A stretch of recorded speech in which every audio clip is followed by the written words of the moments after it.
We're going to be palpating the hyoid bone and the suprahyoids and then infrahyoids. So first of all, I'm going to start by getting in and trying to identify and show you how to palpate the hyoid.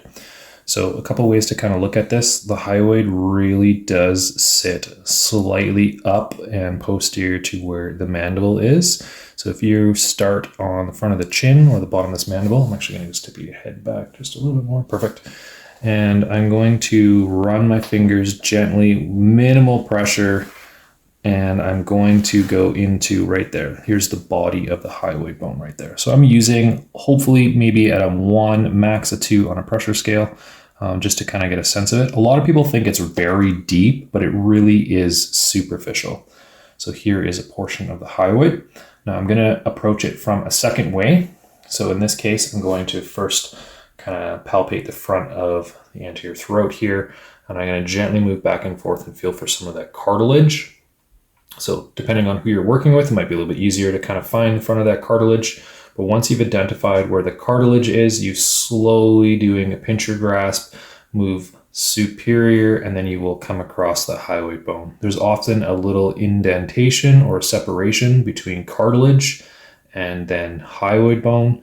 And I'm just going to ask my body at this time, how much pressure am I exerting? Not much. Okay. So it really is just below kind of layers of the skin, and you can easily palpate the hyoid. And I'm going to go back, and I'm actually going to be taking off my pressure from one side and then the other, but you just won't see it. So I'm palpating more with my thumb, and then I'm going to back off and then palpate more with my index finger, as I'm feeling as that kind of U-shaped bone, the body in the center here, and then it has 2 kind of horns that go back on either side. So they're called cornu. You might have your greater and lesser cornu, but the greater cornu is really giving that larger U shape to it, with the body being more in the center. And then you have 2 kind of small divots that pop up on either side, known as your lesser, but we won't really be able to palpate them. So body of the hyoid bone, and then going back posterior on either side, kind of those cornu. Okay, so now that we've identified where the hyoid bone is, I'm going to go in and start labeling the 4 suprahyoids. So we have 4 supra being above, and all 4 of these are going to be kind of below the mandible in this musculature here. So we're going to start off with the most superficial of them. Again, I'm just going to tip her head back just a little bit. Perfect. So in the front of the mandible, we have our protuberance. I'm going to curl to the internal side, and there's going to be a left and a right. So if you hook your finger to the inside and gently go straight across, you will come across 2 strands of muscle, and this is the muscle known as digastric. And specifically, I'm on the anterior heads. So think of kind of 2 independent muscles, left and right, going back to the hyoid. So this is the anterior belly of digastric. And then there's going to be a secondary posterior belly that's going to tip up and go from this direction. And I'll kind of explain those O's and I's. So we have a anterior belly and a posterior belly of the digastric muscle. So following from digastric fossa to the body of the hyoid bone, like so. And then for the posterior, I'm just going to roll her head to the side here. First of all, I'm going to identify the mastoid process, which is here. And if you've watched some of the bony anatomy palp, you would have seen the sternocleidomastoid coming up and attaching to that. Well, deep to it. And so what I'm saying is, if my finger is this mastoid process, if you were to curl to the inside of that, there's something known as the mastoid notch. I will not be able to palpate it because of the musculature attaching to the mastoid process, but just in front of sternocleidomastoid is where the beginning of the palpable section of the posterior digastric begins. So it's deep to sternocleidomastoid.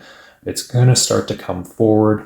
It often goes deep to the angle of the mandible here, as it's making its way forward towards the body of the hyoid bone.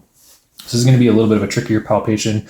You probably won't easily be able to identify it on individuals, but again, you could ask them to swallow a little bit. Good. I definitely feel some musculature kind of pull down. And a secondary action, if you'd like to do that instead of swallowing, is think that all of the hyoids, if used as a group, would help open the mandible at the temporal mandibular joint, so depress it. So I could also ask for a little bit of resistance, good, as I'm strumming some of the musculature that's sticking up as she is opening her mouth against some resistance. Perfect. So posterior digastric originating from the mastoid notch, anterior digastric originating from this fossa, digastric fossa, and then the two bellies converging together to insert on the hyoid bone. Okay, so that was digastric. The next muscle that we're going to be going through is known as mylohyoid.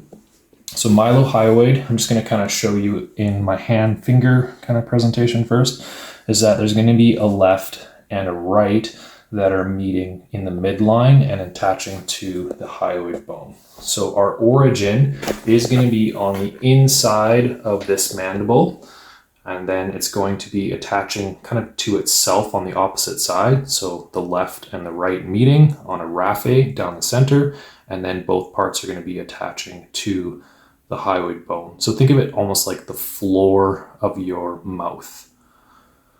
What I'm going to do is I'm going to relax the musculature on the side of the neck so this doesn't cause them too much pain by laterally flexing and doing a little bit of gentle flexion. Then I'm going to take my fingertips and I'm going to curl them in and up underneath until I meet kind of a wall of musculature resistance. So right along here, this is going to be the mylohyoid line of the mandible. And if you can gently start to swallow, good, I get pushed out. And if you were to try and open your mouth against my finger resistance, good. I can easily feel that musculature kind of pushing me out. Now we're going to bring her back to a neutral position and tip the head back a little bit again. So I'm going to be palpating the muscle belly as it's heading towards the central seam or raphe, and then towards the main body and a little bit of that greater cornu kind of along here. So this is the main bulk of kind of musculature underneath the mandible as you're kind of pushing up. Now for some of you, just to give it in kind of a real world perspective, if you've ever yawned very aggressively or a very, very large yawn, if you can just go through a full wide mouth open, you're actually using a lot of those hyoid muscles. You can go ahead and close. So sometimes people will feel almost like a cramping sensation or what we might call muscle spasm in this musculature. And oftentimes that is mylohyoid, one of the larger ones of these superhyoids. Okay, number 3 is going to be a non-palpable. I'm just going to kind of describe its anatomy, but for real palpation's sake, you'd have to put gloves on and go intraoral, and even then it's still going to be a tricky muscle. So for now, I'm just going to outline, kind of trace. So deep to anterior belly digastric, deep to mylohyoid is something called Geniohyoid. So this is not a muscle that I can really go through palpation, especially from the external. It's originating on something called the genial tubercles or mental spines. So again, that would be deep, 2 layers in on the 3rd layer, and it's following the same exact pathway as the anterior digastric, just internal to mylohyoid. So if we wanted to palpate that, we'll do that later on in a different video. I'd be putting on gloved hands. I'd go inside the mouth, behind the teeth, underneath the tongue, and we're not going to be doing that palpation right now. So the 4th and final of the superhyoids that we're going to discuss is going to be almost similar to the posterior digastric. So what I'm going to do is I'm going to go to her ear and I kind of move that out of the way. I'm sinking in right up underneath the ear. So I'll point out a couple of bony landmarks. This is your mastoid process and the ramus of the mandible right here with the angle of the mandible there. So I am anterior to the mastoid process, but behind the mandible. I'm gently sinking in. I don't want to use too much pressure, but I'm going to ask my partner here to swallow. Good.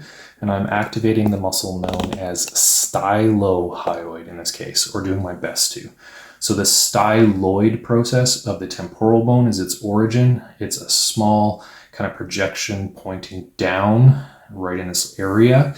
Please do not try to sink all the way in and try to feel that bony projection. It's quite sensitive. We have nerves and arteries in this location. People will not enjoy it. So it's more just a sense of location. And just like posterior digastric, this stylohyoid is going to be following in that similar direction, but again, it's deeper. So for reality's sake, I'm just going to kind of trace the approximate location, but I will not be able to identify it itself. If you're doing some treatment along here, which we'll show in a different video, you're really doing some strokes along the bottom of this mandible and trying to tuck underneath, maybe some little cross fiber. And so if you're treating the posterior digastric, you're also going to be treating stylohyoid because it's in the same location. So it's best to, again, kind of feel that sternocleidomastoid, be in front of sternocleidomastoid and the mastoid process, behind the mandible, ask them to swallow, or the other option again was to ask them to try and open their mouth against a little bit of gentle resistance, and then palpate for any kind of musculature that's tightening up underneath that angle and a little bit deeper to that. So those are going to be the 4 suprahyoid muscles, and then we're going to be moving on to the infrahyoids. All right, palpating the infrahyoids, again, just like suprahyoids, we have 4 of them. So we're going to start with the superficial and the first one. But before I go into the exact palpation, I want to point out another superficial muscle in the area. And this is going to be sternocleidomastoid. So you want to be able to identify where SCM is, be able to find that, and then move it out of the way or make sure that you're on the hyoids and not it. So what I'm going to ask my partner here is for her to gently lift her head straight up. So as you can see, I'm going to get her to do this a couple times, but here is that manubrial sternal head of sternocleidomastoid. And then right next to that is the clavicular. Drop your head back down. And let's do that one more time just so you guys can see those outer edges. So right here is SCM. Now for this, the first muscle that we're going to be finding is known as the sternohyoid. So it's the first of these 4 infrahyoids. But when we go palpating the origin, sternum, I'm going to be trying to stay off of this sternocleidomastoid attachment on it. So this can be a little bit uncomfortable for your person. So again, please check in, use pain scale, make sure it's not uncomfortable or causing any kind of a choking sensation. But I really am going to try to use a 1 or a 2 on a pressure scale. So again, if you can lift your head up for me straight. So I want to go medial to the sternocleidomastoid. And I'm going to have you relax your neck down. And then I'm going to gently strum left and right. So I can almost pull this SCM out of the way. And just so you guys can see that, if you again start lifting your head up for me, right underneath it, there's actually kind of this band of tissue that's sticking up, which is the first kind of layer of these infrahyoids. So I'm touching its attachment here right on the top of the sternum, kind of right where that jugular notch is. It's actually more the posterior aspect of the sternum, not on the anterior part in the front here. And as I cross fiber, taking caution, I'm going to follow it all the way up, lateral to that cartilage. Again, if you'd start to lift your head up gently for me, perfect. And I can easily kind of strum those fibers right here. You might even be able to see me doing that in the screen. And then relax your head back down, and I'm just going to tip your chin back and start to lift your head up again. Perfect. And right here is the hyoid bone. So going from sternum to hyoid, you can relax back down, is our sternohyoid muscle. Now there's going to be 2 muscles that are deep to it. So these are going to be quite challenging to palpate independently, but it's more so kind of going through the anatomy. And as you're treating one, you're going to treat both. So the next one is going to be called sternothyroid, and referring to the thyroid cartilage, and its kind of counterpartner is going to be thyrohyoid, a very small muscle that we will do our best to try and show you how to palpate. So if you are strumming across the surface, you're most likely going to be feeling sternohyoid. But again, if you're showcasing kind of more knowledge, I would be cross-fibering it, and then I'd be palpating up and just basically stopping once you meet that thyroid cartilage. So again, from sternum to thyroid, it really is all activating together in this group. So you can ask them to swallow. Please make sure you're not restricting any of the cartilage as they're doing that. So you don't want to do kind of a pincher grasp. You want to stay on one side. I could ask her to forcefully open her mouth, and that will tighten them up. And again, you can see me kind of doing a nice little back and forth strum here. Or you could ask them to gently lift their head up, which is kind of doing cervical flexion. But I'm going to get more sternocleidomastoid as I do that cervical flexion. So if you want to stop SCM from firing and feel more of the hyoids, I would go back to just asking them to try to open their mandible against some resistance from your opposite hand. So sternothyroid. This one's going to be a little bit tricky, and I am going to use a light pincher grasp on either side, but really focus on one pressure at a time. So I'm going to be palpating the top of this cartilage right here, and kind of doing it very gentle back and forth, back and forth. So here is the hyoid bone, and here is the cartilage. So what I want to do, and this is going to feel a little bit weird, so you're going to have to check in with your person. It's going to be hard for them to tell you if it's painful or not, so you might need to do more of a finger scale of how much pressure it is, or a stop sign if they find it uncomfortable. But you can feel the cartilage and you can feel the hyoid bone, and you can actually kind of move them independently. So now picture that there's a small space in between and a muscle that goes between that cartilage and that hyoid bone. So if you can feel it, if your person's okay with it, just a very gentle sink in and cross fiber back and forth. But this really does not need to have more than a 2 on its pressure. If they are feeling some pain or it's uncomfortable, it's hard for them to kind of breathe, please stop the palpation of this one. So thyrohyoid, that's going to be number 3 here. So that's 1, 2, and 3. And our last one's going to have a completely different kind of fiber direction and name. And our fourth one is called Omohyoid. So for Omohyoid, this is kind of the different one, doesn't necessarily follow all the same kind of patterns. And so it actually is originating on the scapula, which is why it's a little bit of a confusing one in its fiber direction. And if you have a 2D kind of picture, it's even hard to follow sometimes. So I'm going to do my best. We can't easily see people's omohyoids, but again, I'll try to show you and give you some tips on where to look. So the first thing that I'm going to do is I'm going to palpate in front of the trapezius muscle, so upper traps here. And what you're going to look for is where is the superior angle. So if you need to, you might need to pop up that shoulder or ask them to kind of bring this up towards their ear. So I'm going to do that perfect. So I've found my superior angle, and you're actually going to travel now lateral from that superior angle, basically as far as you can go. Now, I'm maxing out, I'm reaching her clavicle here, but this muscle's originating on the superior border of the scapula, just medial to the suprascapular notch, which is a non-palpable landmark. But again, it's going to be really tricky. The essential part that you're trying to do here is know that this muscle is coming from the scapula, which is more posterior. I'm going to use my fingers to kind of lay out its pathway. It's running medially and anterior towards kind of the clavicle, but not directly to the clavicle. And then it has a central tendon or a sling. I'm going to use my other finger here best I can. And it's going to then go from that sling up towards the hyoid bone. So again, quite an interesting fiber direction to follow. So it's going to go forward this direction, be bound at a central tendon sling, and then head up towards the hyoid bone. And again, this is a challenging muscle for multiple reasons.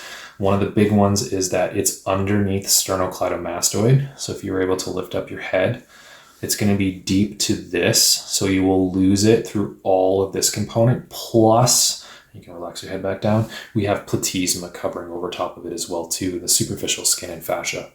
So discussing this origin, a couple ways to help bring it up. So here's some helpful hints, is I'm going to rotate the head away. If you're looking at sternocleidomastoid, again, gently lift your head up for me. So we can easily see that SCM's fibers are running this direction. Okay, and you can relax your head back down. And if I was to somewhat generically trace kind of scalenes, they're going to be running in this direction and levator behind that. but I'm actually looking for a muscle that's almost looking like it's cross-fibering those ones. So instead of running in a superior inferior, we're looking for one going posterior to anterior. So taking your fingers in this little triangle, I'm going to describe the edges of that triangle for a second. So this is the clavicle, posterior border, anterior kind of border of trapezius, and then if you lift up your neck for me, there is our sternocleidomastoid. So this is the triangle I want you to look for. You can relax your neck. So I'm going to palpate back and forth, and I'm looking for a band of tissue that follows in this pathway. Now, if something's sticking up already, excellent. If not, what we've done in the past is I'm going to ask for her to try to open up her mandible against some resistance. And now I'm actually feeling it right in this location here. So I'm actually able to kind of cross fiber and strum that one a little bit. Good. In this location. And if you're able to just kind of swallow for me a couple times. So the other one that you might be able to do is get them to swallow. Now this is going to do just a kind of a quick flare as it kind of pulls that hyoid down. So I'm not feeling it as much there. So let's try the third option. If you gently lift your head up off the table and try to forcefully, now you can actually see it kind of flickering in the screen a little bit. So I'm going to get you to close your mouth and now open up your mouth against some resistance. It's very subtle, but I can easily, and you guys can see me going back and forth across this in the screen. So I'm going to go across this. I've lost it as it's going underneath the sternocleidomastoid, which is where it's going to have the central sling. So that kind of connective tissue is going to go up, go over top of it, and back down to the clavicle. So you might read in your textbook that it's attached to the clavicle, but it's not a direct attachment. From there, it's going to go, like I said, under SCM and then start to pop out on this side, very similar to the fiber direction of the other infrahyoids, till it finally reaches the hyoid bone. So let's bring your head back a little bit to neutral. I'm going to go just off to the side, and I'm going to ask you to open your mouth against some resistance. Good. So kind of right in this area as its final fibers before it attaches to the hyoid bone. I'm going to repeat those O's and I's one more time just to make sure. So our origin is the superior border of the scapula, just medial to that suprascapular notch. The insertion of that posterior belly is the clavicle, but really is the central tendon. And then the central tendon is going to be the origin for the anterior belly, and that's insertion is going to be on the hyoid bone. So again, a two-parter kind of running from there to there. And as I said, probably the more complex of these hyoids, that was Omohyoid. So we're just going to bring the head back to kind of a neutral point here. If you can do a couple swallows for me. So a couple things that you might look for. Again, how are they functioning? Does it look like the hyoid bone is moving up and down? Is there any pain or discomfort as this person's going through this procedure? As you're palpating, please make sure you're going to even do some equal palpation on both sides, not just completely focus on one side. And you might even do some just gentle kind of kneading or strokes afterwards, just to get the body used to this palpation before you just go kind of straight in and try palpating some of these anterior neck muscles. They can be very sensitive. They're not used to getting palpated very often, plus some stigmatism around the anterior neck. So just take caution and communicate well with your body about your intent and what you're looking for. And that's going to conclude our palpation of all the hyoids and the hyoid bone.